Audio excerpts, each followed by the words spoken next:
വെടിനിർത്തലിനായി പകുതി ബന്ദികളെ മോചിപ്പിക്കണമെന്ന ഇസ്രയേലിന്റെ നിർദ്ദേശം ഹമാസ് നിരസിച്ചതായി നെതന്യാഹു ഇതിനോടകം ആരോപിച്ചിരുന്നു.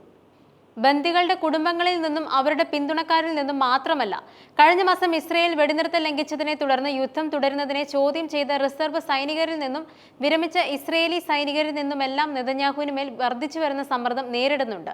കൂടാതെ തുടർച്ചയായ വെടിനിർത്തലിനായി പകുതി ബന്ദികളെ മോചിപ്പിക്കാനുള്ള ഇസ്രയേലിന്റെ ഏറ്റവും പുതിയ നിർദ്ദേശം ഹമാസ് നിരസിച്ചതായും അദ്ദേഹം പ്രസ്താവനയിൽ അവകാശപ്പെടുന്നുണ്ട്. അതുകൊണ്ട് തന്നെ ബന്ദി മോചനത്തിനായി ഹമാസിന് മേൽ സമ്മർദ്ദം ചെലുത്താൻ ഇസ്രയേൽ ആക്രമണം ശക്തമാക്കുകയാണ്.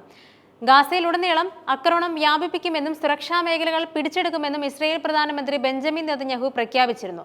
ഉപരോധം പ്രഖ്യാപിച്ചതോടെ 6 ആഴ്ചയായി ഗാസയിലേക്ക് ഭക്ഷണവും മറ്റും അവശ്യ സാധനങ്ങളും വിതരണം ചെയ്യാൻ പോലും സാധിച്ചിട്ടില്ല. ഐക്യരാഷ്ട്രസഭയുടെ കണക്കനുസരിച്ച് ആയിരക്കണക്കിന് കുട്ടികൾ പോഷകാഹാരക്കുറവുള്ളവരാണ്. പക്ഷേ ഭൂരിഭാഗം ആളുകൾക്കും ഒരു നേരത്തെ ഭക്ഷണം മാത്രമാണ് ലഭിക്കുന്നത്.